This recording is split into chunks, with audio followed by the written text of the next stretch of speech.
Olá, sejam todos muito bem-vindos ao Além do Tributo, o podcast da Save Educação para quem quer enxergar o universo tributário com mais profundidade, estratégia e visão. Eu sou Norton Matos, advogado há 13 anos, pós-graduado em Ciências Jurídicas aplicadas à Advocacia Pública, mestrando em Ciências Jurídicas e quero começar o episódio de hoje com um número. Em 2025, a União recuperou mais de 66 bilhões de reais em dívida ativa. Desse total, quase 31 bilhões de reais, praticamente a metade, não vieram de execução fiscal, de penhora ou de processo. Vieram de negociação, de transação tributária. Isso conta uma história. O modelo do vou te executar está perdendo espaço para o vamos conversar. E quando metade do que o fisco recupera passa por uma mesa de negociação, deixou de ser um assunto de empresa quebrada e virou um dos maiores mercados de trabalho dos estrategistas tributários no Brasil.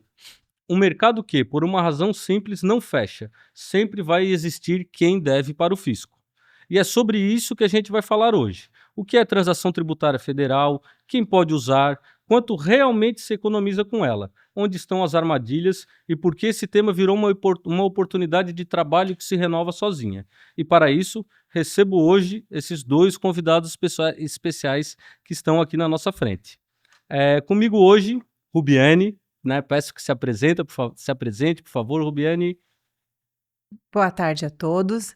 Então, meu nome é Rubiane, eu faço parte do time aqui da Save Company, eu atuo como especialista tributário e essa parte da transação tributária eu venho estudando e, querendo ou não, aprendendo no dia a dia desde 2020, quando o jogo mudou. Muito obrigado, Rubiane. Paulo, conta aí, doutor Paulo, um pouco da sua trajetória, né, a sua atuação, o que já fez, o que faz. Boa tarde, Norton. Uma satisfação tremenda estar aqui com você, batendo papo sobre esse assunto que muito me interessa. Eu sou professor de Direito Tributário, sou advogado tributarista, tenho mais de 30 anos de carreira, sou mestre em Direito Empresarial, especialista em Direito Público. Eu venho estudando e lendo sobre esse assunto há muitos anos, já é um assunto que muito me interessa, porque eu sempre acreditei que o futuro mesmo do direito tributário era sair daquele formato antigo de imposição total do Estado sobre o contribuinte, passando mais para o direito tributário processual, que eu vejo que agora é um caminho sem volta, que nós estamos trilhando e vamos avançando a cada dia. Legal, Paulo. Obrigado, Rubi. Então, Rubi, você mencionou, né, que desde 2020 a gente teve muita atualização, muita mudança a respeito da transação tributária. Conta um pouco mais para a gente aí, né, ao longo dessa trajetória, o que aconteceu de 2020, o que era antes de 2020 e o que é hoje, agora em 2026. Então, Norton, eu vou colocar de uma maneira bem simples. Antes de 2020, a gente tinha o que a gente tratava como refis. Então, o contribuinte que devia para o fisco muitas vezes aguardava essas edições do refis, e aí, nesses momentos, então, ele tinha uma legislação específica, ele trazia as diretrizes, e aí os contribuintes se adequavam nesses parcelamentos especiais que o fisco trazia. A transação ela já está ela não estava regulamentada, mas ela já existia há mais de 50 anos. Mas em 2020 houve aquela regulamentação. E aí as pessoas que ainda até hoje, às vezes quando a gente conversa com algumas empresas que precisam fazer as suas negociações, a gente percebe que elas ainda aguardam o refis.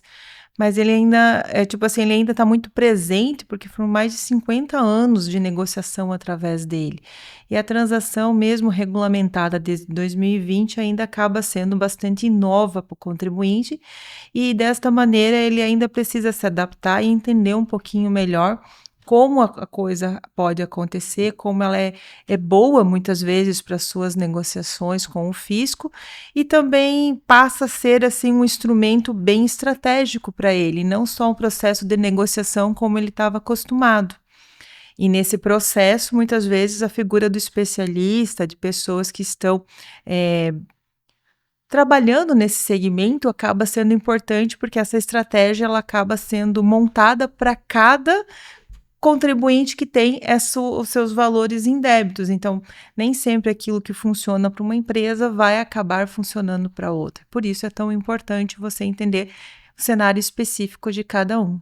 Então, antes a gente tinha o Refis, né? Que era um Isso. programa, certo? E agora a transação tributária, a partir de 2020, ela virou o quê? Uma política permanente, né, da própria Receita em criar mecanismos, né, de buscar trazer de volta, recuperar esses valores desses créditos. Né, como nós falamos inicialmente no começo do programa, no último ano de 2025, metade desses valores eles foram recuperados através, né, desta política de recuperação de créditos. Isso mesmo. Certo. Então, e qual é hoje a grande diferença, a grande oportunidade desses profissionais? Né? Porque a gente identifica ali que tem o contador que trabalha ali dentro da escrituração fiscal, né? Rubiane é contadora, né? Paulo é advogado. Né? Qual é a importância de um grupo multidisciplinar para trabalhar em cima da transação tributária?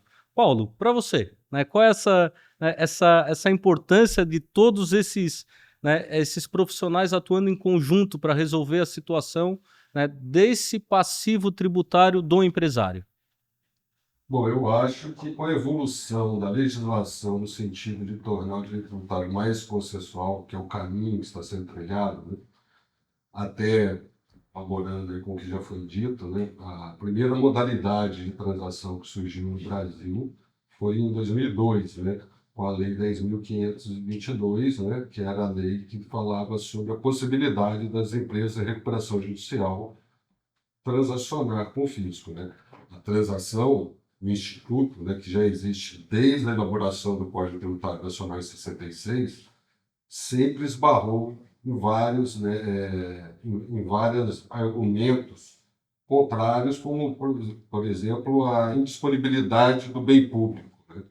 E depois foram se avançando e com o modelo, né, trazido para a recuperação judicial, serviu para abrir a mente, né, das pessoas envolvidas, autoridades envolvidas, os órgãos envolvidos com a cobrança do fisco, né, sobre essa possibilidade. O que seria melhor? Né? A disponibilidade do bem público fazer perdê-lo totalmente ou a possibilidade de, em colaboração com a unidade geradora de renda para o fisco, né? Renda para o Estado, fazer essa manutenção dessa unidade econômica e ainda receber o fisco. Né? Então, isso foi mudando, né, a cabeça das autoridades muito devagar, né? Você pode ver que foi de 2002, a gente demorou 18 anos ainda para avançar para uma transação que pudesse abarcar todo mundo, né? E isso foi realmente um ponto positivo de virada, né, no conceito da estratégia para a gerência, né, do débito fiscal. Voltando à sua pergunta, em relação à sua pergunta, mas propriamente dizendo, é muito importante que haja essa interação, essa interdisciplinaridade dentro, né, da matéria fiscal, ela sempre foi muito relevante. Né? O contador sempre fez um papel de suma importância no que diz respeito, né, à escrituração, né, ao esclarecimento, né, da vida fiscal da empresa, né? E o judiciário, né, as pessoas envolvidas, né, na parte judiciária, tanto o advogado quanto os próprios juízes, procuradores e demais eventuários que atuam nessa área, né, também, né, porque são a partir da legislação que se propõe os avanços. Né? A gente sabe que o direito tributário ele é pautado em uma legalidade estrita, né?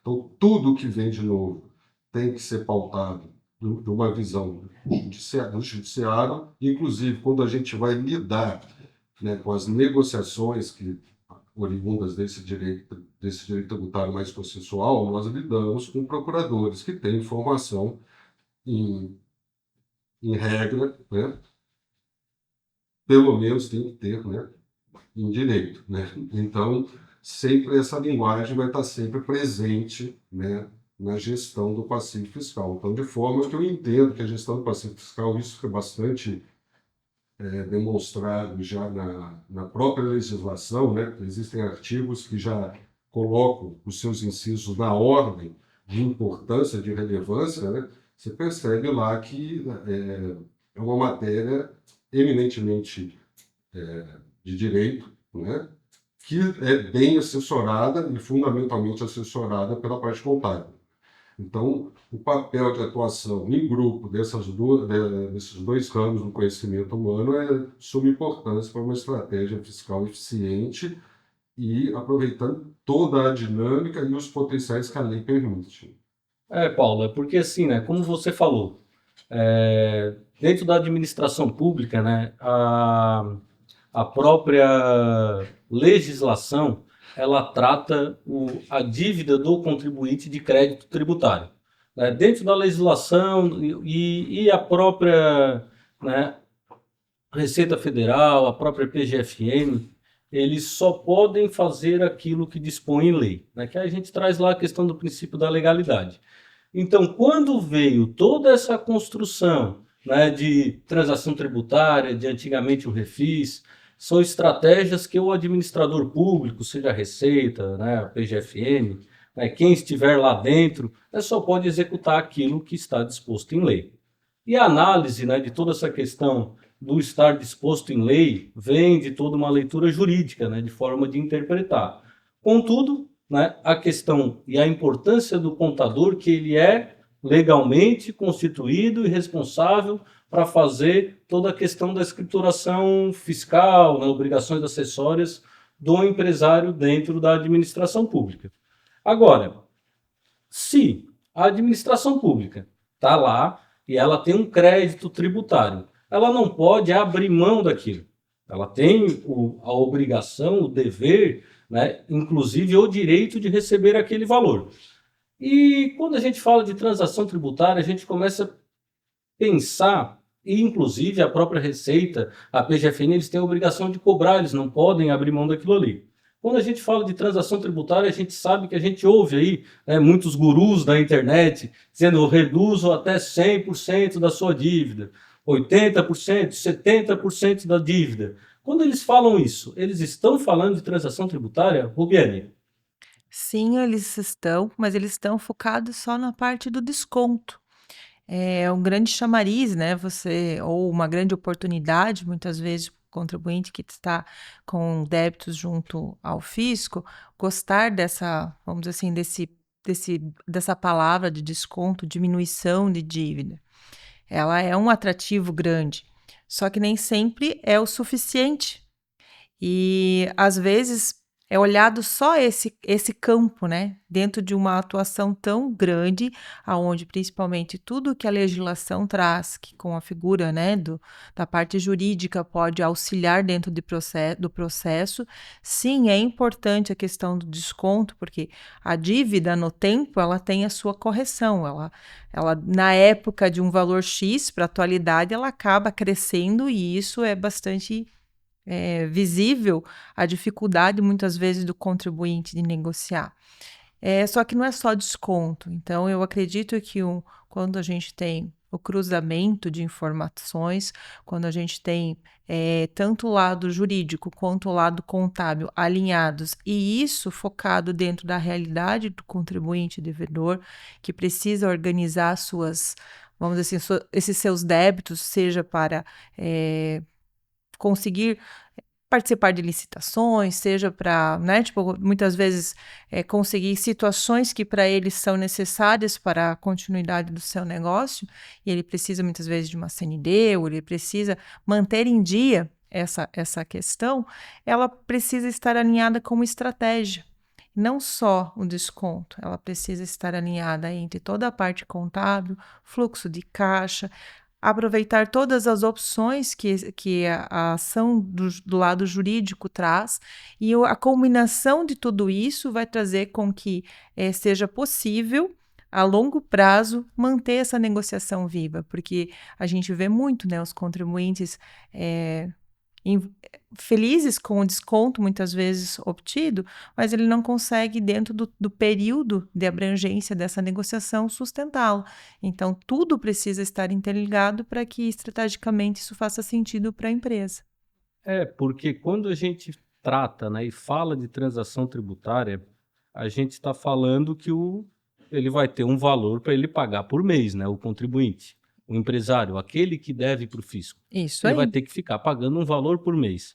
Então, ele precisa, além de fazer, né, essa transação tributária, fazer esse acordo com o fisco para evitar constrições patrimoniais, execução fiscal, né, toda uma discussão, ele precisa se organizar também, né? E dentro dessa organização que ele precisa fazer, quais são as estratégias, né, que ele consegue, além do... E quais são os tipos de estratégias que ele consegue utilizar além, né, e o que ele vai, como que ele vai conseguir lidar com esses boletos de forma mensal? Qual vai ser, né, a forma dele de pensar? Ele sabe que está devendo, ele não sabe que está devendo, ele tem que pagar. Muitas vezes ele tem que escolher o que ele tem que pagar, porque quando a gente fala que a gente precisa pagar para o fisco, a gente está lá, tem um boleto do fisco, ao mesmo tempo que eu também preciso, como empresário, pagar o meu funcionário. Eu preciso pagar minha conta de luz, minha conta de água, preciso pagar as férias. Como é que e quem que o empresário vai procurar, como que ele vai conseguir resolver isso? Conta aí um pouco, Paulo, né, na experiência aí no dia a dia que eu sei, né, que o doutor lida com esses empresários. A questão, né, da transação. Transação é um instituto ainda incipiente no Brasil. Pouca gente entendeu a profundidade do tema, né? É muito feito hoje em dia, é muito realizado, tanto que você trouxe números expressivos, né, de recuperação de valores pelo fisco através da transação, né? Mas no primeiro período, como tudo que é novo, né, ele atrai bastante, mas ainda não chegamos ainda no potencial máximo desse instituto, né? Então, o que acontece? Muita gente fez a transação encantado pela proposta de, nossa, eu tenho desconto, agora eu vou conseguir pagar, eu vou conseguir fazer isso, e depois viu-se com um problemão na mão, não a solução, né? Porque a gente tem que lembrar que até a inspiração, talvez, da forma como que a transação chegou a nós, ela veio muito numa época que os empresários sofreram muito, foi a época da pandemia, né? E desde então, dessa época, o governo ainda não teve meios ou competência de conseguir trazer um cenário ideal para a recuperação desses empresários. Muito pelo contrário, eles se viram em cenários até piorados para a sua recuperação.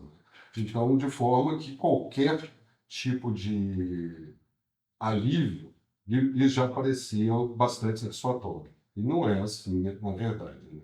A verdade é que se você não fizer a coisa de uma maneira planejada, estratégica, você pode continuar com duas bombas na mão: o tributo atual e o tributo passado, né? Que ele vai se tornar também uma forma de comprometimento, né, da sua margem, do seu fluxo de caixa, da sua possibilidade de crescimento futuro.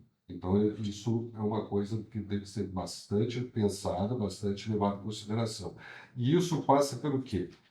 Passa pela análise da modalidade de transação correta, né? Passa por uma análise jurídica, né, do que é realmente devido, do que não é devido, que pode ser discutido, do que não pode ser discutido, né? Então, há todo um trabalho a ser feito antes da própria transação. E é isso que hoje as pessoas estão percebendo, que não basta mais. Todo mundo ficou muito encantado com aquela modalidade de transação digitalícia, né, onde a pessoa só tinha que ir lá simplesmente aderir ao modelo que era oferecido. Às vezes o modelo era bastante convincente, no sentido de que, nossa, né, 80% de desconto, né, 85% de desconto, a pessoa já ficava bastante animada com aquela possibilidade de ter um desconto, porque a maioria dos empresários, a grande maioria dos empresários, ela quer honrar os seus compromissos, inclusive fiscais. Ele não quer dar cano a ninguém, ele não quer ficar devendo, ele quer ter quer ter uma paz de espírito para poder cuidar bem, né, da sua energia e da sua operação. Essa é a verdade, né, da maioria dos brasileiros, né? E essa forma né, até voltando um pouquinho no assunto passado da evolução do Instituto, né, deixa isso muito claro, porque, veja só, já existia desde 66 a figura, esbarrava nessa, né, impossibilidade, né, de a gente poder fazer negócio com o bem público, com o bem de todos, como que você vai poder negociar com isso? Então, tinha essa obrigação, lei de responsabilidade fiscal, etc. Tudo caminhava no sentido contrário. E, de repente, surge o Instituto lá, né, em 2002, para aquelas empresas de recuperação judicial. Qual era a visão? Nós vamos perder tudo. Quem sabe a gente não recupera alguma coisa.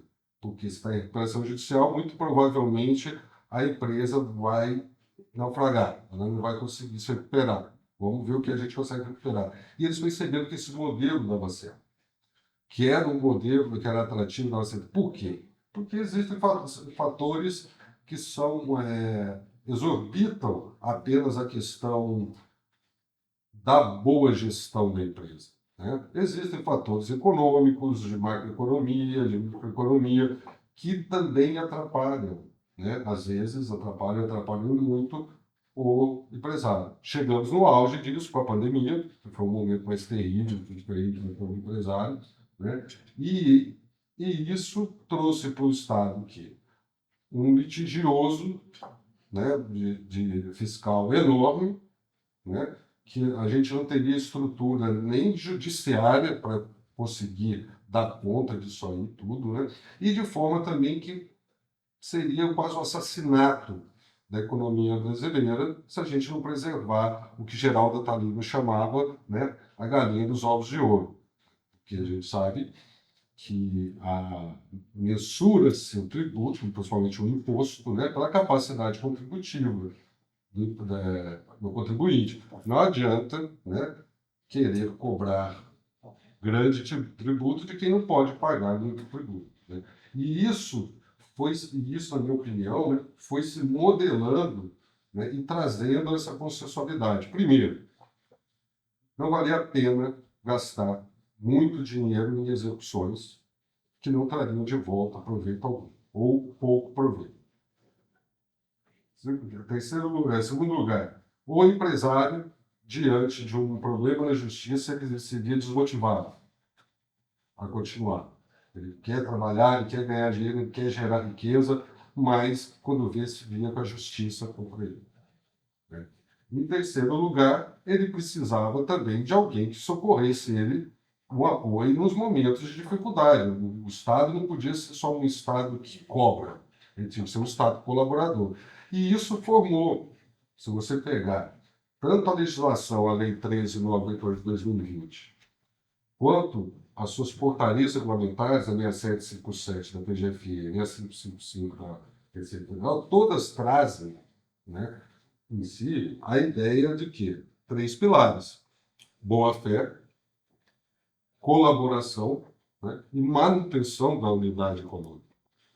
Então, são os 3 pilares que se assentam ali no Instituto da Transação. E a partir desses 3 pilares, esses 3 princípios, que a gente tem que entender todo esse novo modelo de direito tributário consensual ou transacional, né, que a gente pode entender.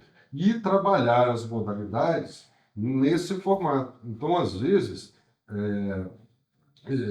como eu disse no começo, é incipiente, ainda temos muito a progredir. Você tem que fazer, né, um trabalho de base até para permitir que no futuro fique adequado a sua situação a um novo avanço da legislação. Então, por exemplo, né, hoje já foi reconhecido pelo TCU em decisão recente que não há mais discussão, apesar de já estava expresso na lei, né, a base de cálculo negativa da proteção social do lucro livre e o prejuízo fiscal são formas, o uso deles em frente ao débito fiscal, são formas de liquidação do débito fiscal. Liquidação é pagamento. Eles não podiam ficar distritos só ao quê? Aos descontos. Isso era reduzir, né, um ativo fiscal diferido. Então foi o primeiro passo, mas ainda tem mais passos aí para frente. Por exemplo, você não pode usá-los na modalidade de transação digitalícia nem na transação individual simplificada. Isso reduz e fere de morte a isonomia, por exemplo, porque só empresas maiores, empresas com dívidas maiores, podem ter mais acesso aos seus direitos, já, ao que já é seu, para sair de um problema. Então, a gente vê que a gente está ainda num caminho de trabalho, né? Avançando, estamos avançando bastante, está sendo até mais rápido do que eu imaginava, mas ainda tem muito trabalho para fazer, tem muito jurídico para se fazer. A ideia, uma das ideias da lei é diminuir a litigiosidade, mas o Estado, principalmente a Procuradoria, ela tem que colaborar um pouquinho mais na hora que ela vai interpretar a lei, né? Foi interessante isso que você disse, né? Essa interpretação da lei. O próprio Código Tributário fala como a gente tem que interpretar a lei, né? Analogia, princípios gerais de direito tributário, princípios gerais de direito público e equidade. Da analogia, não pode ter cobrança de tributo, e da equidade não pode ter dispensa de tributo. Mas na aplicação dos direitos, dos princípios fundamentais de direito tributário, não falam que não pode ter cobrança de tributo ou não.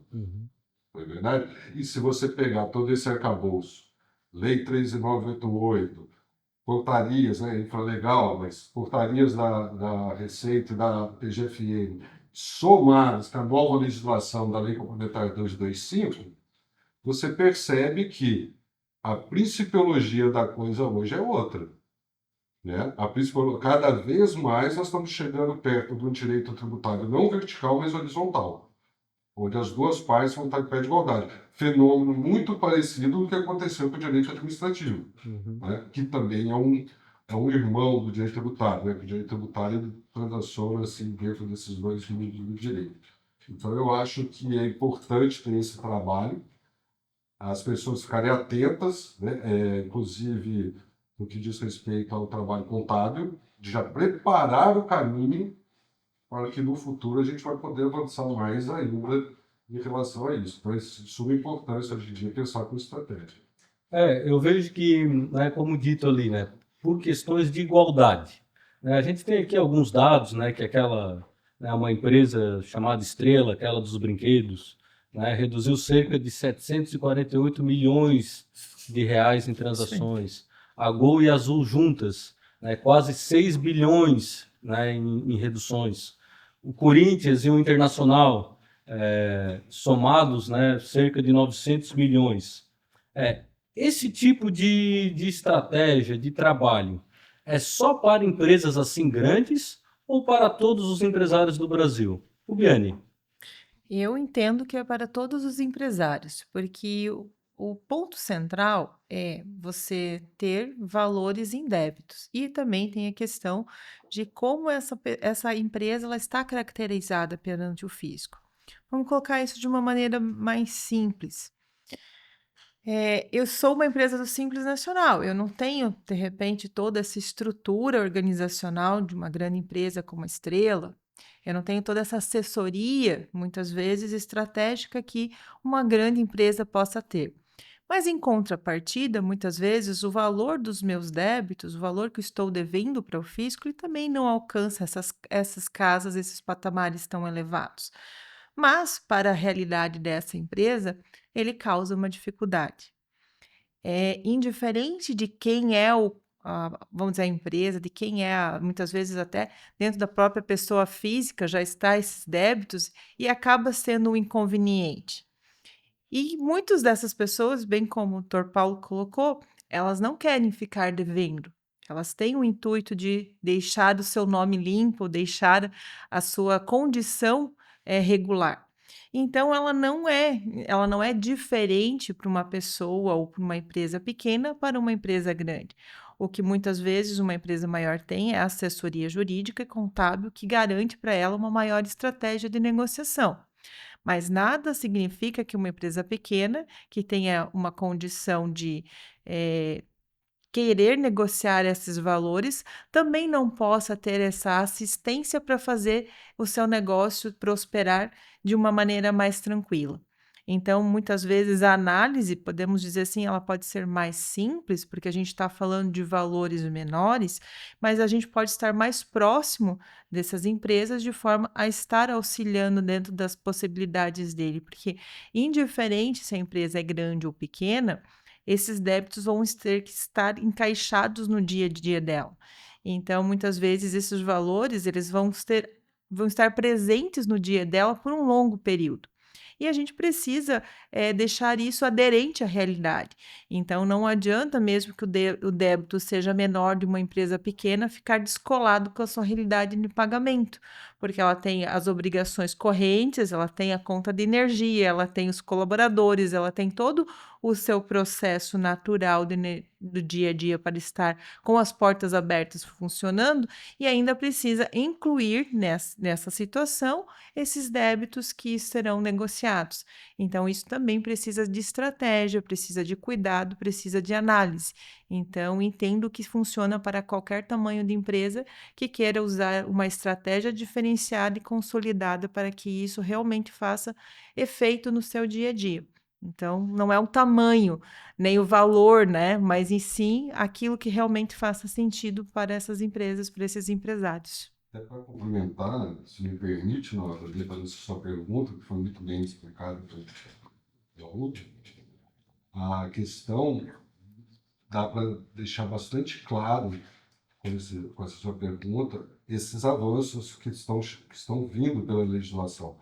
Porque quando começou a transação, quando o Instituto foi nascendo, foi se desenvolvendo, você pode perceber que desde a lei para a recuperação judicial até o primeiro momento da transação, a gente tinha um foco em cima sobre o grau de recuperabilidade do débito, né? Era uma forma de enxergar a transação bastante unilateral, porque se você imaginar, o Estado estava agindo assim: hoje nós vamos perder tudo, vamos ver se a gente ganha um pouco. E não nesse sentido de colaboração, que é agora um dos pilares da legislação. Se você olhar a legislação como um todo, né, é isso que eu insisto em dizer que vai ser um avanço sem retorno do direito tributário, daquele direito tributário engessado para um direito tributário processual, mais negocial, né? Isso eu acho que não volta mais atrás. Eu tenho a impressão que vai ser, na verdade, cada vez mais, vão mais evoluir nesse sentido, né? Então a coisa sai desse foco, onde só teria um sentido para grandes empresas, grandes valores, não, ela começa a vir mais para dentro da empresa comum, da empresa do dia a dia, da mercearia, da padaria. Por quê? Porque o foco muda, não é mais aquela questão da dívida ser recuperável. Se o foco é de colaboração, a gente tem que começar a olhar para a transação tributária do foco da capacidade de pagamento, né? É a capacidade de pagamento que vai começando a tomar o lugar da irrecuperabilidade do crédito. Não queremos só ajudar aquele que já está na UTI. Vamos ajudar quem está na UTI, sim, mas não só aqueles. Vamos ajudar também aqueles outros que não cheguem até a UTI. Porque nós sabemos que a produção legislativa tributária é muito grande, o direito tributário brasileiro é muito confuso, né? Não é difícil a pessoa incorrer em problemas de gestão, não por culpa dela, mas por culpa da impossibilidade humana de seguir, né, com essa questão de uma produção legislativa sem prognose. Faz a lei, se der certo, volta atrás, se der certo, a gente muda. O espaço econômico, muitas vezes, para as menores empresas, ele não permite esse jogo de erro acerto. Tem que ser certo. Então a coisa tem que vir com uma medida certa. Muitas vezes a gente depara com a medida errada. Então, creio que sim, que hoje em dia a transação tributária, por estar mudando do irrecuperável para a capacidade de pagamento, ela deve ser, inclusive, objeto de análise, de estratégia de todo e qualquer empresário brasileiro. A gente falou, capacidade de pagamento, capacidade de pagamento. A gente sabe, né, eu costumo dizer também, né, que a primeira grande virada de chave para quem deve, né, quem tem um débito com fisco, quem está inscrito em dívida ativa, sem entrar muito na matéria, é querer pagar, resolver. E quando ele tem várias contas para pagar, que já mencionei anteriormente, muitas vezes ele escolhe a conta de luz antes. Por que ele escolhe a conta de luz antes? Porque vai cortar e a empresa vai parar. Aí muitas vezes ele escolhe o funcionário, né? Tem que pagar o funcionário. Poxa, é uma família dependendo. Quantas pessoas estão dependendo daquele valor mensal? E o tributo? O tributo a gente sabe que lá na frente pode ter um problema. Às vezes mais rápido ou não tão rápido. Digamos que tem a tal da certidão negativa de débitos. São empresas que precisam, né, dessa CND para ter contratos, manter os contratos, receber dos seus fornecedores, participar de licitação. Mas se esse não for o problema, se não tiver essa necessidade, essa urgência de ter a CND, né, lá na frente, qual o outro problema que ele vai ter? Ele vai vir a ter, né, uma execução fiscal contra ele, né, uma demanda ativa da PGFN, né, pedindo a penhora das contas. E o que é a penhora das contas para o empresário? Né? Ele vai ter que pagar aquele débito e não vai conseguir ter mais aquele fluxo de caixa, porque vai ter um bloqueio das contas. Então, quando falamos de capacidade de pagamento, a famosa CAPAG, que ela está ali dentro dos mecanismos, está dentro da legislação, como que o fisco sabe qual é a minha capacidade de pagamento? Eu posso dizer para o fisco qual é a minha capacidade de pagamento? Como é que isso acontece no nosso dia a dia, Rubi? Então, vamos lá. Com todas as empresas, quando elas, tirando quem é MEI, mas todos os outros regimes de tributação, obrigatoriamente eles precisam ter uma contabilidade, um contador cuidando desse dia a dia contábil fiscal dessas empresas. Então, mensalmente, esse prestador de serviço, que é o contador, ele encaminha para o fisco tudo o que acontece no dia a dia da empresa. Então, naquelas obrigações que a contabilidade encaminha para o fisco, ela passa essa vida fiscal da empresa. Ela demonstra para o fisco tudo o que acontece dentro da empresa. Então, quais foram as notas que saíram da empresa, aquelas mercadorias que foram vendidas, o que é o faturamento, de quem ele comprou. Então, toda essa vida fiscal, esse dia a dia das empresas é repassado para o fisco. E é através disso, então, que quando a contabilidade faz lá o fechamento, que os empresários recebem lá as guias com o valor referente ao imposto devido. Então, é ali nesse momento desse fechamento que as empresas sabem o quanto elas têm de imposto para pagar, qual é a parcela para o governo. Então, além do valor do débito, né, o valor daquela guia que é emitida mensalmente e que é através dela que a gente gera esses débitos quando eles não são quitados dentro do prazo, todas as informações também são repassadas. Então, para o fisco eleger a capacidade de pagamento, aquela CAPAG, ele tem uma conta própria, né, onde ele engloba todos esses valores, e aí ele consegue ter um direcionamento se esse contribuinte ele é considerado de que forma perante o fisco. Se ele tem condições na atualidade de quitar os seus débitos, aqueles em aberto, ou se ele está numa condição de maior dificuldade justamente pelo volume, pelo montante em aberto já existente. Então, essa é uma análise que, através dessas demonstrações fiscais, o fisco consegue saber qual é a CAPAG de cada cliente. Ele pode estar sempre 100% atualizada, ou ela pode não ter nenhuma discrepância? Pode acontecer. E aí sim, cabe ao contribuinte demonstrar essa realidade que muitas vezes o fisco não está vendo, para trazer essa realidade bem aderente à realidade da empresa.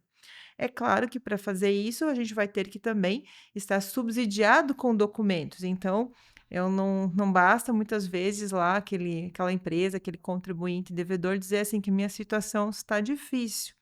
A situação precisa ser comprovada. Eu preciso demonstrar lá para o fisco que aquela informação que ele tem, ela é diferente dessa realidade.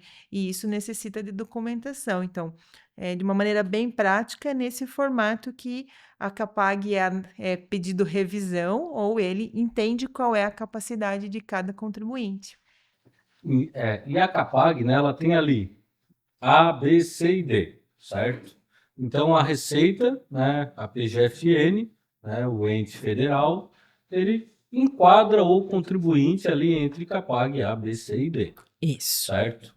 E como a gente está tratando de uma transação, de uma consensualidade, a gente pode pedir essa alteração da Capag, né, com esses documentos, demonstrando para o fisco, para que a gente consiga o quê? Condições melhores? É isso, Paulo?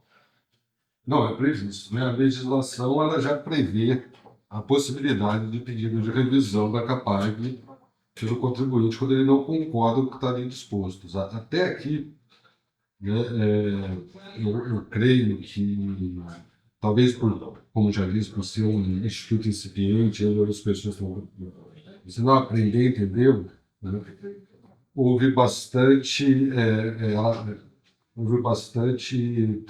vamos dizer assim, uma forma não muito profunda de enxergar o que é Capag, entendeu?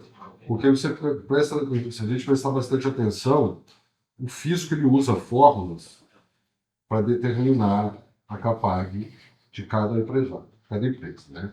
Então, uma fórmula, se você pegar a fórmula daqueles que são não optantes do Simples, lucro presumido do réu, qual que é privilegiado de dados ali para ter-se, né, a mensuração da Capag? É a receita bruta. Se você olhar lá os valores e fizer uma checagem de qual que tem mais peso, você vai entender que tem mais peso a receita bruta. E a receita bruta, ela, em regra, ela não mostra, né, se a empresa está saudável ou não. Até porque a gente falou, né? Ele tem que pagar o funcionário, Exato. tem que pagar a conta de Então, luz. agora que ele privilegia isso, né? A probabilidade dele estar errado é muito grande. Mas por que ele privilegia isso? Aí que a gente tem que entender que as coisas têm que ser adequadas. A Capag, que a gente chama de ABCD, é a Capag P, ela é presumida, né? O fisco está presumindo quem pode arcar com maior custo em relação a ele. Ele pode cobrar mais que vai poder pagar mais. Ele está tendo essa visão, que fere um dos pilares da legislação. Eu lembro que, para mim, né, isso eu estou falando, gente, no meu entendimento, né, de estudar a lei, né, a colaboração é um dos pilares da legislação. Então, daí você pega e olha, isso aqui é a receita bruta. Olha, a minha receita bruta é alta, mas minha margem é mínima. Tenho muito gasto. Estou, às vezes, com gasto já até no meu capital de giro, no fluxo de caixa comprometido. Então, assim, minha situação é totalmente outra do que aquilo ali aparece. Porque, às vezes eu tenho dívidas que não vão estar lá na situação, alguma coisa assim, né? Que vão interferir diretamente. Se você pegar um optante do Simples, o que tem mais peso? Investimentos. Então você vê que você percebe na análise, na fórmula de determinação da Capag P pelo fisco, a preocupação dele de saber, na verdade, se ele vai ter da onde, né, ter garantia que você vai pagar aquilo ali. Não, na verdade, uma colaboração. Por isso que hoje eu entendo que a superação da Capag P presumida, ela é impositiva. Né? Nós temos que buscar sempre, né, uma adequação para a chamada Capag E ou E, dependendo do lugar do Brasil que você mora, né? A Capag E quer dizer o quê? A Capag efetiva, aquilo que realmente, não mais aquele quadro histórico do passado, que eles fazem aquele cálculo, aquilo que você já teve ou não, que muito pouco reflete sua realidade, mas uma Capag efetiva olhando para o futuro, porque o cumprimento, o adimplemento da transação vai se dar no futuro. Né? São 10 anos, às vezes. você vai ter que continuar pagando. Então, são projeções, né? São as demonstrações reais de endividamento ou não, né? Tudo isso que vai determinar. Então, eu creio que toda a situação, né? Logicamente, como bem lembrou o Rodiano aqui, com comprovação documental, que se puder fazer, né? Mas não é distrita a DRE, balanço patrimonial, fluxo de caixa, não só isso, né? Mas toda a documentação que represente a realidade da empresa, ela serve para fundamentar e a gente afastar a Capag-IP e sempre preferir a Capag-E. Que isso é colaboração até mesmo com a própria Procuradoria, com a própria Receita. Por quê? Com a própria Fazenda Pública, melhor dizendo. Por quê? Porque você vai fazer um parcelamento sustentável, um parcelamento que vai resultar em adimplemento, e não um tapa-buraco para aquela situação emergencial que você conseguir lá, como você bem disse, uma CND, manter um enquadramento, alguma coisa desse tipo, mas não fazer uma coisa, né, que dê sustentabilidade ao acordo, que reafirma, né, como a gente está dizendo aqui, pode perceber pelo nosso papo, a necessidade de uma estratégia bem traçada, né, que as nuances sejam bem observadas, né, como aqui na SEI a gente tem o costume de fazer, que é o quê? Um pente fino na situação. Né? Porque aqui a gente começa a olhar para a dívida dentro daquele primeiro lema, né? Não pague uma dívida se você não sabe se realmente está devendo ela. Né? Então, primeiro a gente vai olhar se você deve. Daquilo que você deve, nós vamos buscar a estratégia. E uma dessas outras estratégias é de acordo com a sua realidade. E a revisão da Capag ou a discussão da Capag na própria transação individual, por exemplo, né, que já se faz lá naquele mesmo bojo, né, da negociação, ela é fundamental para a gente conseguir resultados que são realmente estratégicos, realmente sustentáveis, né, para os nossos clientes. Então, a revisão da Capag, na minha opinião, é um também dos instrumentos que ainda não foram totalmente explorados, né, pelos profissionais que atuam na área de... Porque pelos números, né, que a gente já comentou aqui, a gente vê que dever para o fisco acaba sendo normal. Tem muita gente que está devendo para o fisco, né, seja por opção, seja por incapacidade de pagamento momentânea. Então, a gente tem aqui, né, algumas estratégias que podem, depois daquela virada de chave do contribuinte, em conseguir, né, tomar a decisão de resolver esta pendência, que um dia ela pode ficar pior, né, porque temos ali no dia a dia exatamente isso, Paulo, né, bola de neve, juros, multa, possibilidade de bloqueio de conta, né, a situação do empresário com bloqueio de conta, imagina, né? Mas, né, são algumas situações que podem acontecer. E dentro dessa revisão de pagamento, existem outros mecanismos, né, aquilo que o contribuinte vai conseguir fazer. Ele pode dar uma entrada facilitada, ele pode fazer um parcelamento em diversas vezes, a questão dos descontos, um bem em garantia, muitas vezes, quem sabe, né, tocar ali né, fazer com que o fisco, né, bote a mão na consciência, no coração e resolva esse problema, porque ele vai estar recebendo. Poxa, já virou a chave no contribuinte que quer pagar dentro da capacidade de pagamento. O fisco vai analisar ou é editalício? Né? Como é que isso funciona ali dentro da Receita Federal, dentro da PGFN, Paulo? A tendência, né, da transação, até foi isso que justifica a eleição dela substituindo o Refis, né, é cada vez mais procurar uma forma de moldar a negociação quase que personalizada, né, para cada empresário.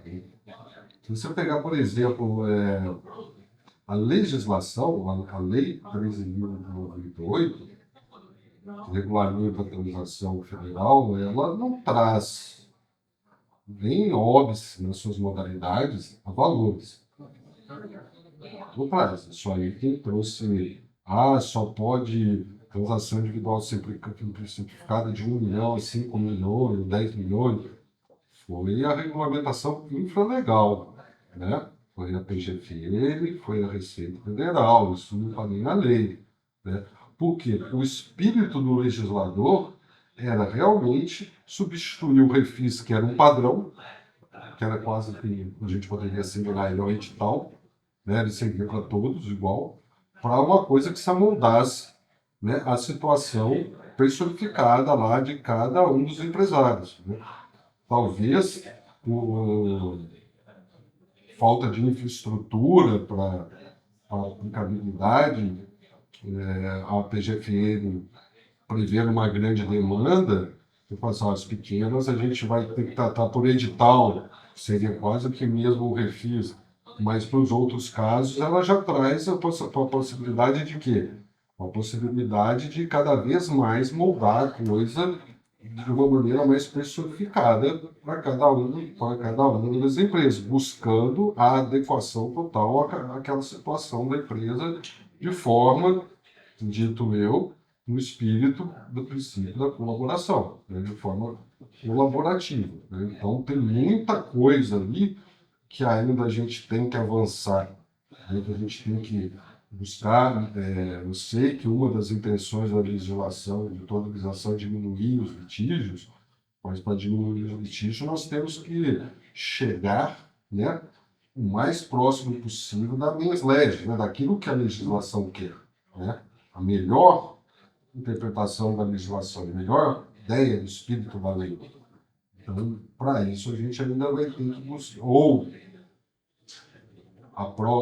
os próprios órgãos já prevêem, se adequam, ou então nós vamos ter que sim buscar muita coisa ainda na via judicial para fazer uma tratativa de forma completamente, de forma completa e adequada a cada empresário que se vê nessa situação. Porque a lei prevê muitos instrumentos, muitas situações, mas ainda elas não foram absorvidas pelos órgãos na seara administrativa. Aí eu vejo ainda muitas barreiras que os operadores de direito vão ter que enfrentar aí para romper, né, com essas amarras ainda que são resquícios apenas. Eu entendo que vão avançar. E quando a gente trata assim, né, de transação tributária, como um serviço, né, prestando um serviço, a gente está aqui falando, né, doutor Paulo, advogado, doutora Rubiane, contadora, né, que lidam, né, no dia a dia com esse tipo de serviço. Poxa, a gente está lidando com o patrimônio do empresário. Isso mesmo. A gente vê aí no mercado, como eu já disse anteriormente, alguns gurus aí com aqueles pitches genéricos, contando um monte de história, batendo foto, viajando e dizendo... tem um monte no mercado.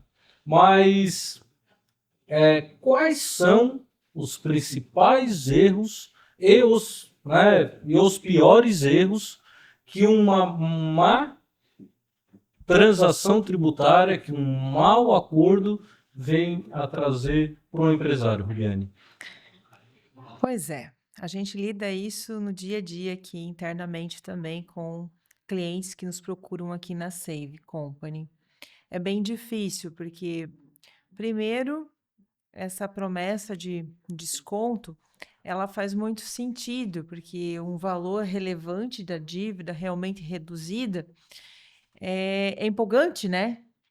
E quando você não tem todo o contexto da situação, e assim, pelo próprio sistemática que as empresas estavam acostumadas no refis, nos próprios parcelamentos, que também são metodologias de negociar os débitos, acabou que muitas vezes você começava a fazer o pagamento de um processo desse e ao longo do tempo também abandonava ele porque você não tinha como manter ele dentro do seu caixa no dia a dia.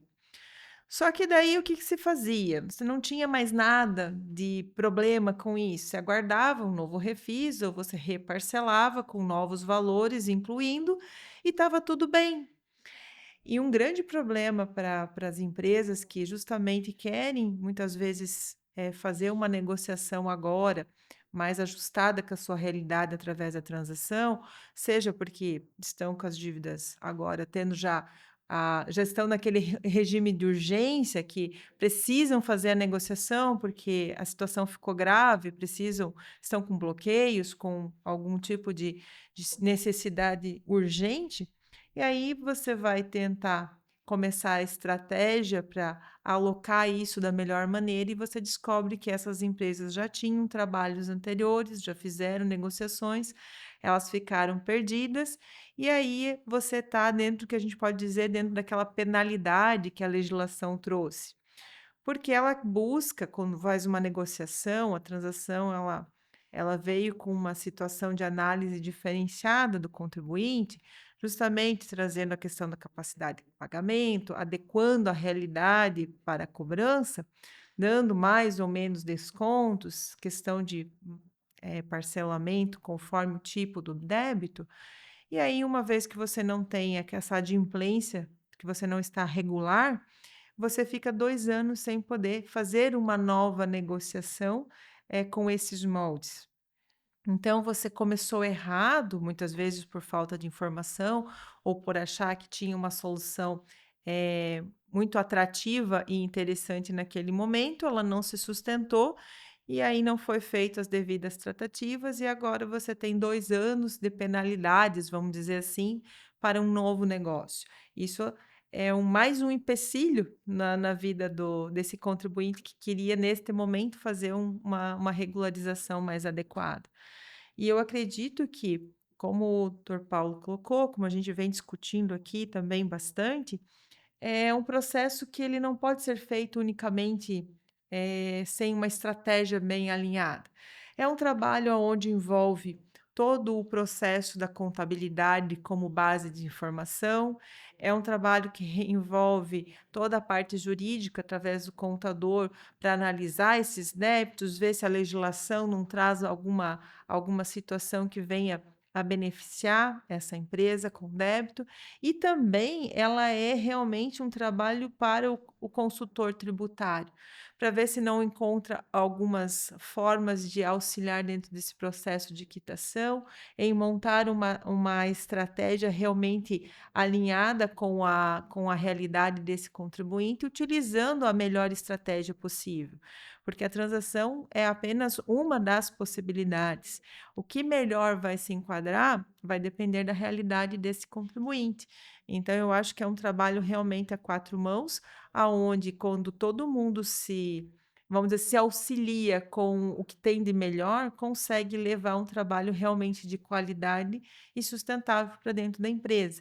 E é uma pena que muitas vezes a gente não consiga fazer ele de primeiro momento e tenha que utilizar outras estratégias, muitas vezes alinhadas com o direito, alinhadas com a contabilidade, para muitas vezes nesse período de castigo, vamos dizer assim, pela falta de adimplência em contratos anteriores, a gente consiga estar atuante junto a essas empresas para que ela consiga a melhor negociação a longo prazo. Até para completar, Vamos lá, Paulo. Até eu já ia fazer uma pergunta, né, para ti, que eu acho que é onde tu vai entrar, mas vamos lá. não, eu acho que eu vou voltar um pouquinho para trás, se você voltar um pouquinho, você tinha falado assim das questões se tem um parcelamento, se tem uma entrada, como que se traqueia isso. Se firmou um costume, né, que talvez não seja o melhor dos costumes, que talvez seja por ser, né, um instituto novo, né, e um manuseio ainda sem a devida profundidade na legislação, de se aderir apenas ao edital. Então todo mundo ficou com aquele formato na cabeça, né? É 6% de entrada, 12 vezes, 3%, não sei quantas vezes, e o resto das parcelas, né? Que é a forma, né, que geralmente os editais vêm e o desconto lá né, sobre os encargos, juros que não sejam penais, né? E ficou muito com esse formato, né, preso à mente, né? Um formato já de maior conformidade com o que a PGFN já vem fazendo. E você sabe, você é advogado, né? Você sabe que advogado, geralmente o pessoal que mexe com direito, ele não tem, né, esse vínculo com o que o Estado traz como costume de fazer, né? Ele tem o vínculo dele, como tem que ser, como, né, operador da lei, ele tem o vínculo com a legislação, né? Não há na legislação, né, nenhuma restrição de se criar modelos, né, que atendam aquele fim. Qual o fim? O adimplemento do débito, né? Então você pode propor, é uma negociação, lembrar sempre disso, que está bem explícito na legislação, que fala que é a transação, né? A transação é uma negociação onde as duas partes vão abrir mão, né, dentro do que a lei permite, obviamente, para a parte LGTN, né, buscando a resolução, né, amigável da coisa. Então, a gente pode sim modelar, na minha opinião, do modo de ver, né, um comum acordo com a Procuradoria nas modalidades de legislação que são pertinentes já a essa negociação mais próxima, né, forma de entrada, escalonamento de parcelas, né, moldes das parcelas, porque a gente tem que lembrar que as parcelas são corrigidas, né, inclusive pela Selic, né? Então, elas podem representar, em algum determinado momento, uma diminuição de margem muito grande para a empresa e um comprometimento muito severo no seu fluxo de caixa. Então nada impede que leve-se em conta essas questões e molde-se, né, a coisa, repito, em comum acordo com a PGFN, mostrando a viabilidade da proposta, né, com maior liberdade, de forma a atender os anseios das duas partes. Um de quem quer pagar, e a outra de quem quer receber. Não há restrições na legislação sobre esse modelo. Ficam-se muito presos às questões que já vêm do edital, que às vezes são repetidas até em outras modalidades de gestão, como, por exemplo, NJP. É muito comum você ver gente parcelando a entrada em NJP, ninguém fala disso. E a gente faz esse pedido assim de transação, de acordo personalizado, e eles realmente analisam, né? Tá parecendo, né? Parece que eles não escutam o que a gente fala, eles fazem essa análise, Paulo. Bom, sim, né? Fazem análise. Na transação por edital, essa análise é dispensada, ela é eletrônica, ela é feita por... Porque a adesão, né? Por edital, né? Aquele contrato de adesão. De maior aprofundamento. Na simplificada, né, também é uma forma simplificada, mas feita pelo próprio portal Regulariz também, né? Você vai mostrar lá os documentos que comprovam, né, fazer a sua pequena petição ali, e também vai ser analisada, né, pela autoridade cabível. Já na transação individual, né, a coisa ela é bem mais complexa, né? E por essa complexidade, ela justifica até mesmo que se marque uma audiência e se negocie presencialmente com um procurador. O que também, que essa é a prática comum, mas o que não é vedado também na simplificada, se, né, houver necessidade. O problema é que a complexidade é muito menor, então às vezes não há necessidade, mas não é vedado, né?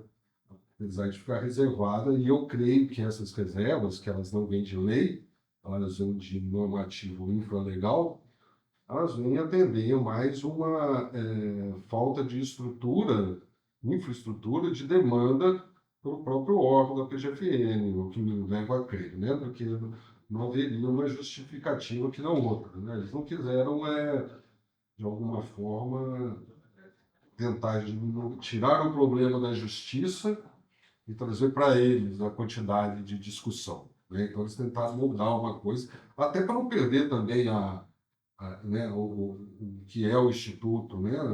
Por aumento desarrazoado de burocracia. Mas, sim, né? Resposta à sua pergunta.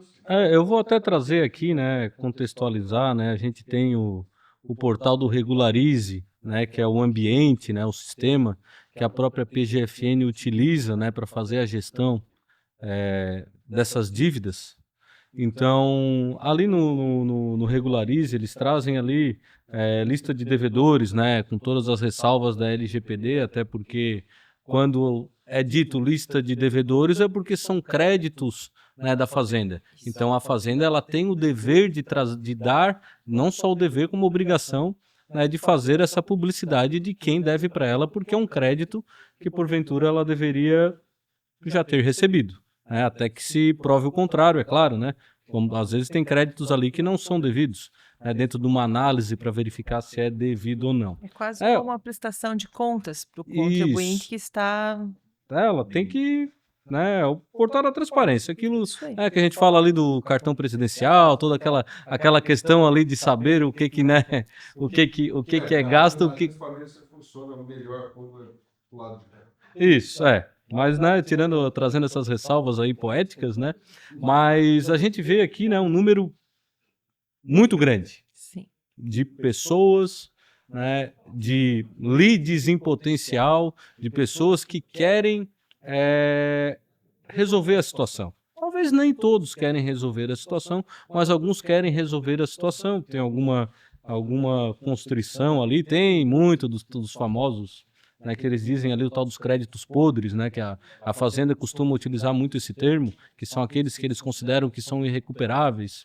Mas dentro daquele contexto que a gente trouxe ali na abertura do nosso bate-papo aqui hoje, poxa, quase metade dos valores, né, que foram recuperados, né, não foram pelos meios judiciais. Não foram através de execuções, né, de toda aquela briga, né, aquela tríplice relação entre o judiciário, a PGFN e o contribuinte. Foi ali, diretamente ali, o contribuinte com a PGFN. A gente vê a importância desse instrumento. Né? Não precisa, né? Não precisa de tanta imposição estatal, né? O empresário ele quer por si estar regulado. Não precisa de dois do lado do Estado contra um do lado do particular. Basta um só, o particular ele tenta isso. Né? Porque, né, as regras do jogo estão na lei já. Né? Então, fazendo esse trabalho, né, com uma equipe multidisciplinar, entendendo a capacidade de pagamento do contribuinte e a vontade do contribuinte de fazer esse pagamento, seja muitas vezes não é uma vontade, né?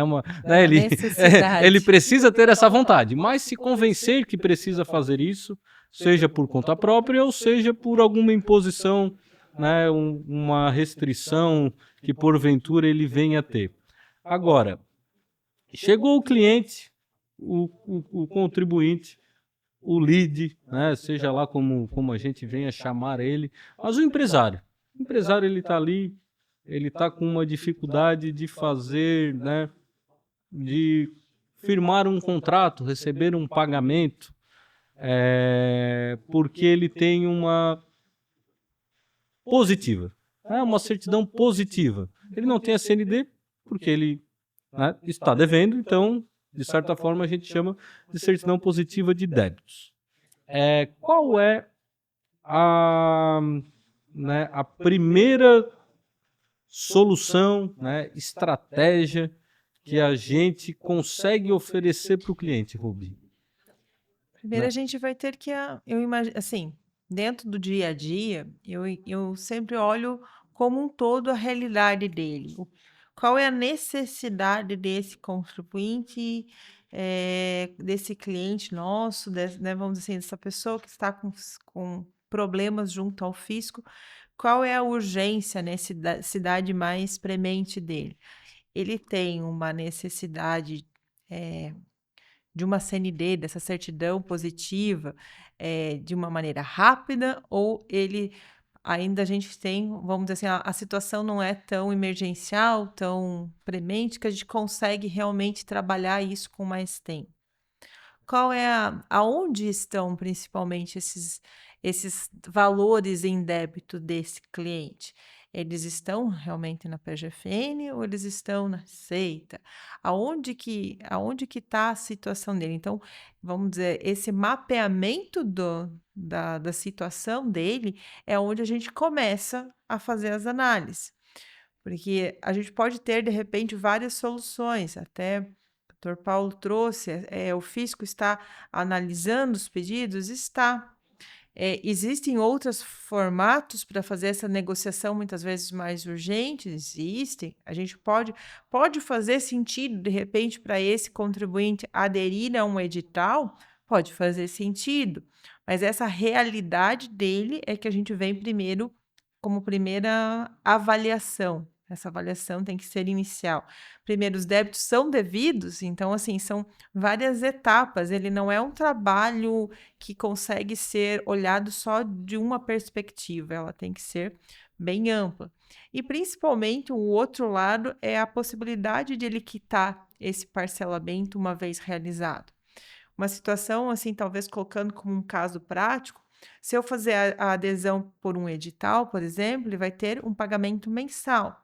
Mas vamos dizer que esse contribuinte que está numa situação que precisa uma solução, esse seja um produtor rural e que né, a renda dele ela seja sazonal, que dependa da cultura ou de alguma situação vamos dizer, de venda dele que não corresponde a essa venda mensal. Então, vamos já uma primeira análise, muitas vezes, um pagamento mensal não vai atender a necessidade dessa pessoa, desse contribuinte, porque vai chegar no momento onde existe uma baixa no faturamento dele, então ele não recebe, automaticamente o pagamento dessa parcela não vai caber dentro do caixa dele, aonde ele vai estar com dificuldades de manter essa regularidade. Então, essas negociações ajustadas e diretamente com o fisco, ela vem para atender a essa demanda de contribuinte, que ele quer resolver a situação dele, só que dentro dos moldes tradicionais não é suficiente a negociação, por exemplo, de um edital. Então, são vários fatores que precisam ser analisados, são várias alternativas que podem ser dadas. E aí vai muito também do ponto crítico em que ele se encontra. Eu estou com uma situação onde uma conta da empresa foi bloqueada. Então, toda essa análise com o fisco, eu preciso de certo tempo. Então, de repente, uma negociação mais rápida desse valor que está neste momento bloqueando ou que está trazendo esse impedimento seja a alternativa que vai se adequar para a realidade dele. Então, é um caso realmente que precisa ser analisado como um todo. E a situação dele, tanto condições de pagamento, tanto quanto a origem desses débitos, precisam estar bem alinhadas com o que é possível fazer para ele nesse momento. Então, assim, esse trabalho realmente ele é bastante delicado, ele precisa dessa análise bem pessoal para esse contribuinte, porque senão a gente não consegue enquadrar. Justamente porque a gente fugiu daquela antiga premissa de parcelamento que era igual para todo mundo. Se tinha condições que se adequavam para todos, independente da situação que esse contribuinte estava. Se era um débito de difícil recuperação, se era um débito recente, estava todo mundo, vamos dizer assim, no mesmo pacote. E agora a gente tem várias casas para separar esses contribuintes, por isso que essa análise precisa ser bem detalhada. Até complementando,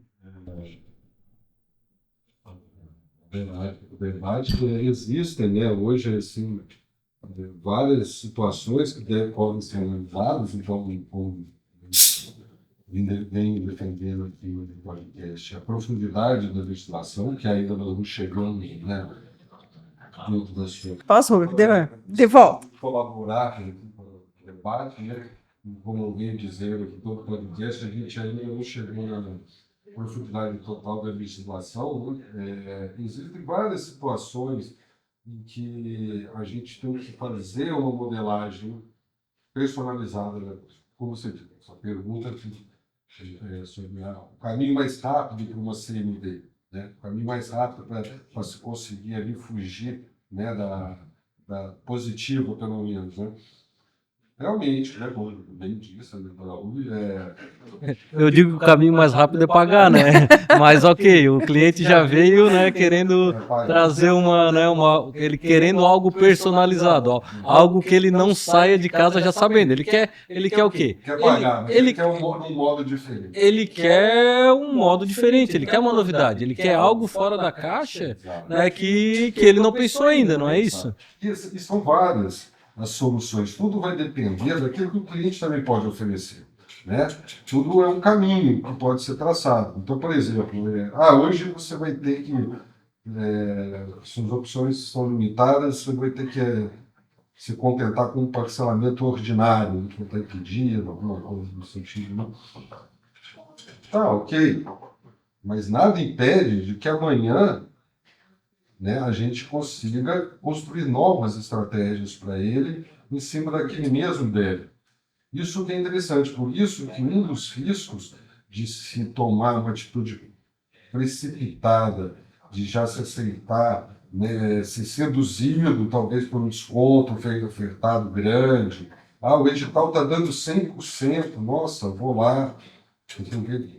É bom pensar, porque para não fechar a porta ali na frente. Né? Então, por exemplo, a gente sabe que no direito tributário isso já tem pelo menos 2 pronunciamentos já de consulta, né?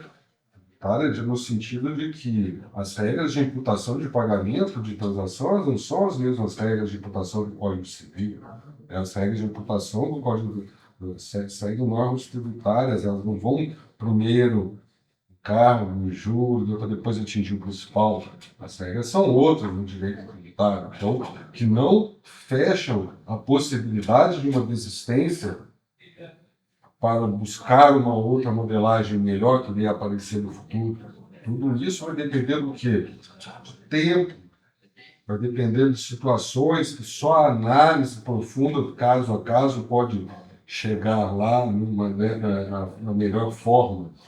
Então, assim, é bom sempre poder contar com um auxílio, com uma consultoria bastante especializada e com bastante experiência no produto.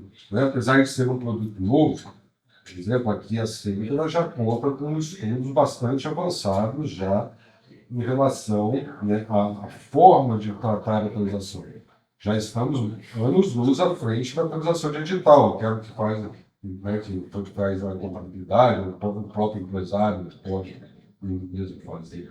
Nós já trabalhamos, né, vendo a luz do futuro, vendo o que está lá na frente. Então, nós já preparamos um campo, já fazemos um estudo, já tentando observar o seguinte: hoje, para você, talvez, né, você não vai ter acesso àquela melhor situação possível, mas nós não fechamos a porta para que no futuro você tenha conseguido. Né? Porque nós entendemos ainda os desafios, entendemos os avanços que esperamos. Né? Muito pertinente por a questão do impedimento. Existem já situações de impedimento que são claramente, né, no meu modo de entender, já fora, né, do arcabouço legislativo atual. Né? Já ficou para trás. Né? Porque depois da Lei Complementar 225, a gente passa a entender que esse impedimento, com qualquer penalidade, o que a Fazenda está querendo buscar, qual que é a intenção do legislador, não é atingir o empresário que, a duras penas, está tentando manter o seu negócio. Não, ele quer atingir são os devedores contumazes. Aqueles que têm dívidas grandes, né, que reincide na dívida e traz a dívida como foco, como estratégia, né, a dívida tributária, como estratégia de manutenção do negócio. E isso é um bom posicionamento que, por exemplo, o impedimento daquela pessoa que, por circunstâncias alheias à vontade dela, não pôde cumprir com a transação, não se coaduna. Né? A pessoa ali sofreu uma ação, de repente, uma regulamentação estatal que colocou aquilo que ela imaginava da gestão do negócio dela de ponta cabeça. E ela não pôde mais cumprir aquela transação. Essa pessoa deve ser penalizada?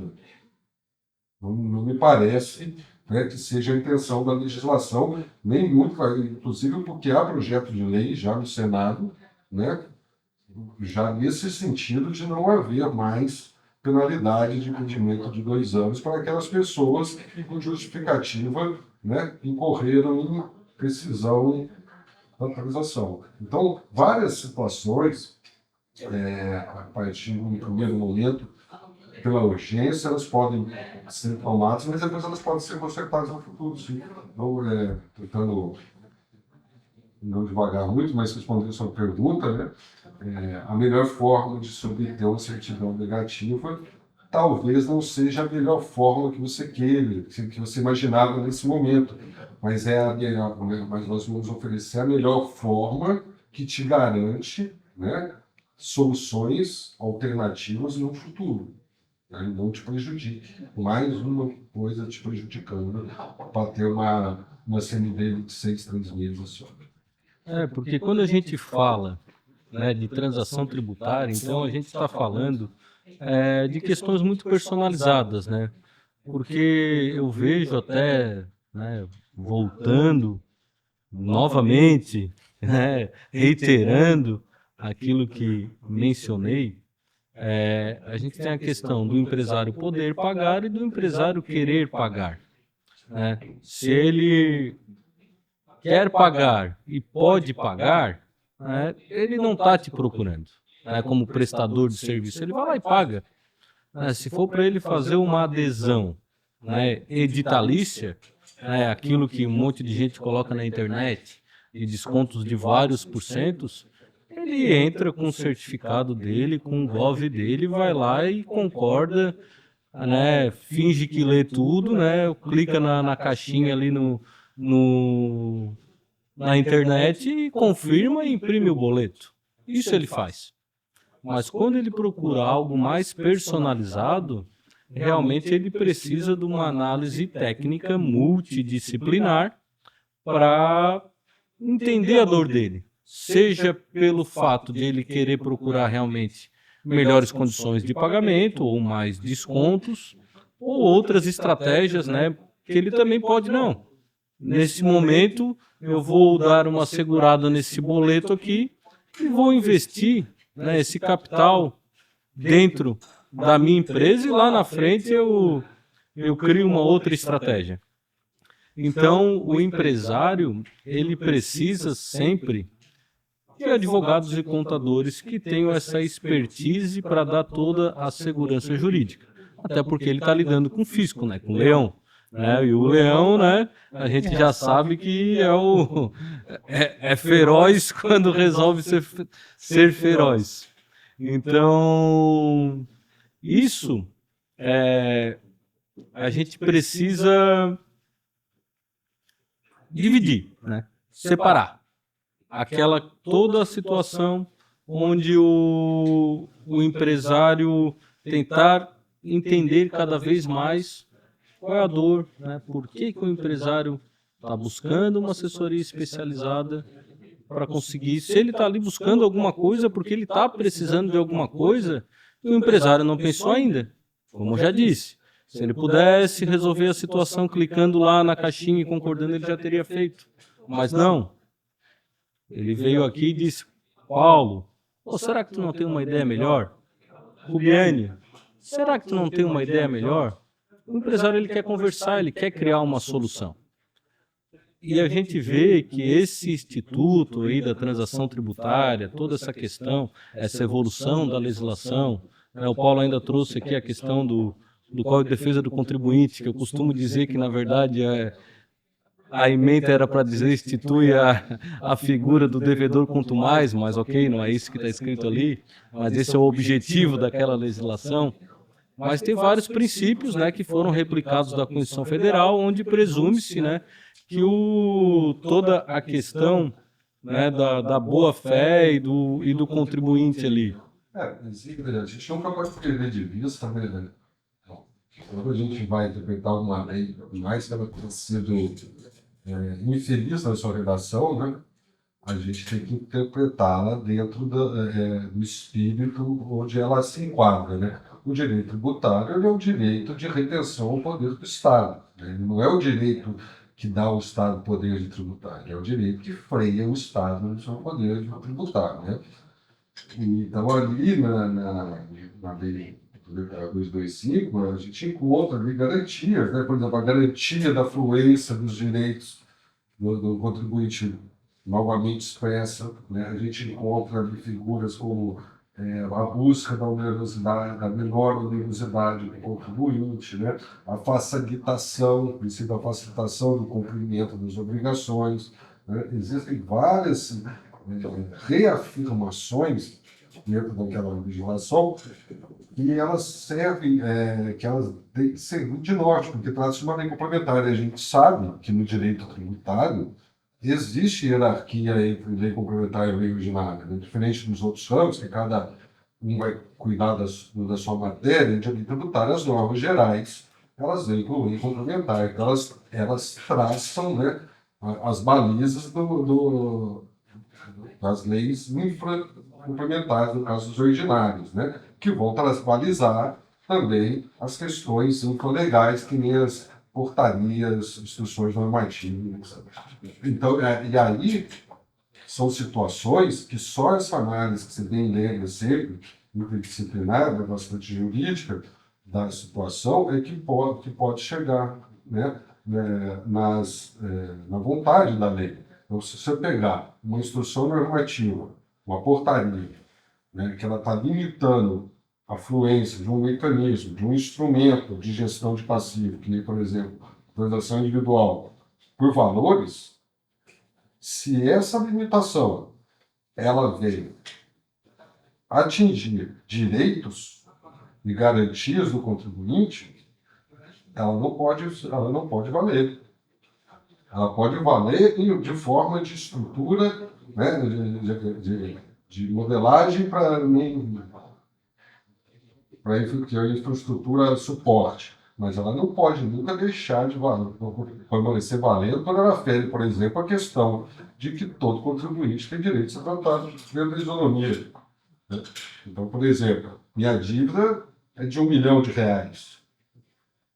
mas eu não posso usar o prejuízo fiscal meu porque a única modalidade de transação que ainda está disponível é a individual simplificada, e pela individual simplificada, a lei traz vedação que eu use isso, esse ativo. Não me parece o melhor caminho, né? Que aí eu estou ferindo um dos direitos consagrados do direito tributário do artigo 150 da Constituição, que é o da igualdade, da isonomia. Então, essas análises de várias perspectivas, né, elas têm sempre que estar, né, dentro como o nosso norte, nossa bússola, porque a gente está tratando com interdisciplinaridade, mas a gente está tratando de uma figura central dos direitos fundamentais das pessoas, né, dentro de uma sociedade, que é o direito tributário, né? Nascido junto com o constitucionalismo e motivador do constitucionalismo, né? A gente tem que lembrar sempre disso quando a gente trata uma república de direitos. E vamos lá. Quando a gente está tratou aqui nesse período aqui sobre a transação tributária federal. A gente falou de PGFN, falou de Receita Federal, né, toda a evolução histórica, né, da própria legislação no que diz respeito a isso, né, às dívidas, aos débitos, né, com a Fazenda Nacional. A gente vê também que os estados e municípios estão utilizando mas passaram a utilizar mecanismos semelhantes. Então não é só a União, né, só a questão da Receita Federal, da PGFN, que está nesse movimento de diminuir a quantidade de processo judicial cobrando tributo. Porque dos milhares de municípios no Brasil, dos estados, né, cada um a gente sabe que tem uma legislação específica. Tem município que cria programas e políticas, né, de conseguir retomar esses créditos tributários. os estados também estão indo para o mesmo caminho. A gente sabe que não existe uma uniformidade hoje da legislação municipal, da legislação estadual. Estamos vivendo aí esse período conturbado da reforma tributária que vem a querer unificar e juntar muitas competências ao mesmo. A gente está hoje numa maré muito arriscada de chegar hoje e trazer, né, para todo mundo que nos assiste soluções pontuais e específicas daquilo que a gente trata, né, principalmente dos tributos de competência compartilhada, né, que a gente sabe que a partir, né, dos próximos episódios muita coisa vai mudar. A gente não sabe hoje quem que vai fazer uma cobrança, né? Tem uma discussão aí de eventual IBS, por exemplo, no meio federal. Digo no meio federal, no meio do judiciário, se vai ser numa justiça estadual ou se vai ser numa justiça federal, se vai ser a PGFN ou se vai ser uma PGE, se vai ser uma PGM.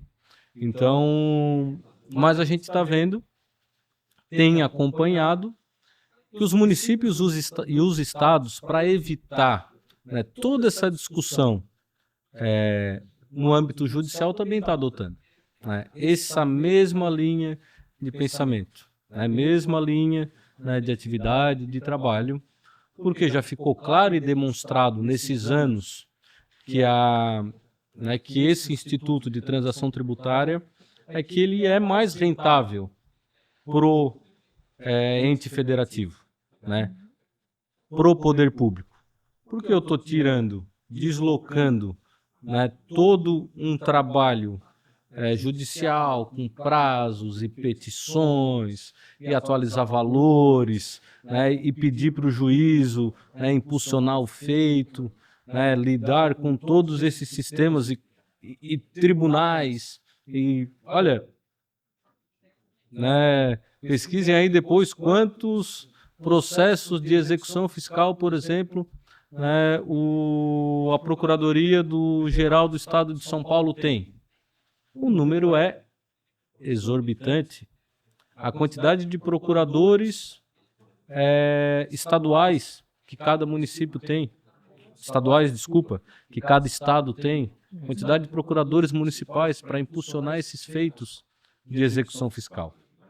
Então, a transação tributária ela veio para ficar, né? Ela já se provou, já disse por que veio, não é uma legislação que está ali, né, no famoso vamos ver, ou no famoso, né, porque a gente que é do meio do direito, às vezes tem a lei que pega e a lei que não pega, né? Então, a transação tributária é uma lei que pegou. E ela vem se atualizando, vem criando o corpo, né, vem as próprias procuradorias elas vêm criando estruturas, né, de conciliação.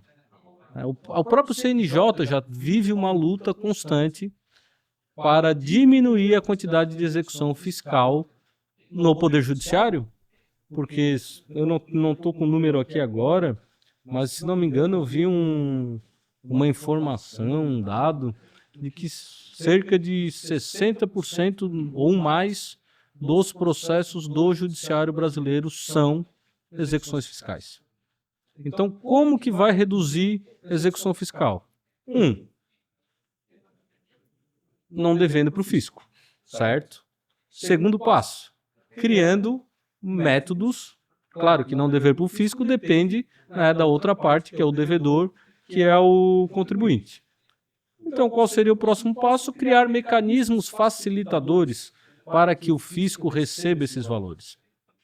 Então, a gente vê a transação tributária realmente como algo que veio para ficar, um serviço a ser prestado, que eu digo, infinito, né, porque hoje existe um contribuinte que tem ali, né, um valor pendente com o fisco. Resolvesse o problema dele hoje, profissional aí, contador, advogado, resolvesse o problema dele hoje, Daqui a 6 meses, vai ter outro contribuinte com o mesmo problema. Semelhante, não o mesmo, porque a gente já disse que tudo precisa ser personalizado, precisa entender cada contribuinte. Mas é algo que vai sempre se renovar no mercado de serviços. Então, é um nicho interessante de estudar, de contextualizar, está o tempo todo mudando legislação, mudando entendimento, decisões, né, judiciais a respeito da interpretação da lei estão sendo construídas ainda, né, não é tudo consolidado. A gente vê algumas divergências entre prazo de envio, né, de débitos tributários, né, da Receita Federal para a PGFN, onde existem tribunais que entendem situações divergentes, algo que ainda não foi uniformizado pelo STJ, né, que deve vir a acontecer nos próximos episódios. Mas a gente vê e acompanha uma evolução constante deste instituto, deste trabalho, deste serviço. Então, por hoje, eu gostaria de agradecer a presença da Rubiane, né, a presença do Paulo, né, que participaram aqui desse episódio do Além do Tributo, aqui um oferecimento aqui da Save Educação, que vai estar disponível aí nas plataformas. Convido aí a depender da plataforma, né, o famoso ativa o sininho, arrasta para cima, dá o joinha, né, aqueles pedidos de praxe, curte, compartilha, comenta. Então vamos fazer esse, né, gostou do conteúdo? Compartilha aí, comenta aí, conversa com a gente. Estamos à disposição para tirar dúvidas, conversar mais sobre o assunto. E à medida que for... Que a gente está em inglês aqui, né? Curta, compartilhe e né? Então, agradecer aí a presença de todos. Vamos aí deixar um pouco aí a fala aberta aí, um pouquinho o Rubi para dar um encerramento aí também, o Paulo, e obrigado, pessoal. Primeiro, eu quero agradecer a todos, é uma oportunidade realmente muito boa para trazer esse conteúdo, essa informação para quem, né, precisa. E se eu pudesse deixar uma mensagem final sobre esse assunto, seria que realmente não enxergue a transação tributária apenas como uma negociação de dívidas. Ela é realmente uma oportunidade muito grande para as empresas de construir uma atuação mais estratégica como profissional quando você se atua com essas empresas. Realmente a palavra ideal, vamos dizer assim, que a gente poderia trazer para esses processos de transação seria planejamento. Planejar junto com os clientes as estratégias, o que você vai seguir, né? Por onde a gente vai transitar. Então, assim, isso realmente é muito importante. E que o processo de transação, quando você é um prestador desse serviço, ele não finaliza quando o teu cliente faz o pagamento da parcela para concretizar. Ele se estende muito mais além esse marco, vamos dizer assim.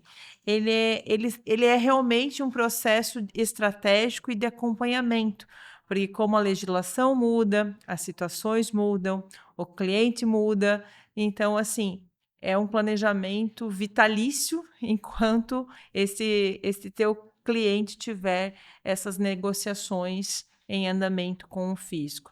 Então, se pudesse deixar realmente uma mensagem final para todos, é essa, que a palavra realmente para a transação tributária, ela não é uma negociação de dívidas, ela não é desconto, ela é planejamento. Então, espero ter contribuído de alguma maneira com todos os nossos ouvintes. Obrigada. Obrigado, Rubi. Vamos lá, Paulo, mensagem final.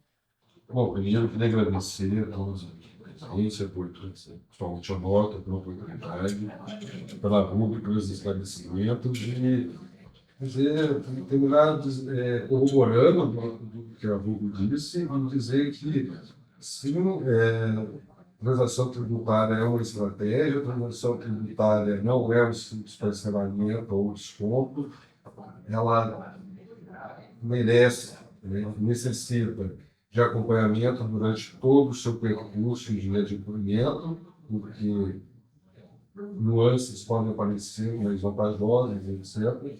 Dizer que espero, né, espero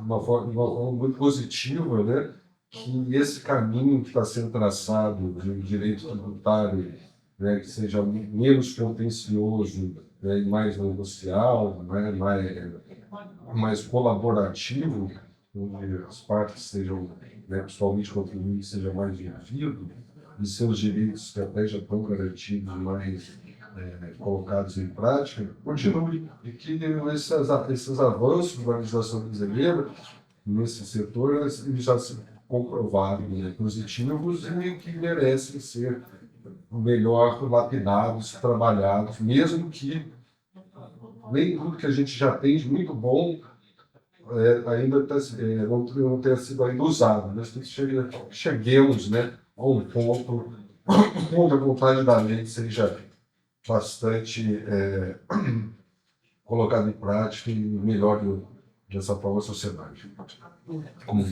E finalizamos aqui o nosso encontro dizendo que a legislação está muito boa, veio para ficar, e vamos continuar estudando aí a transação tributária. E até o próximo. Valeu.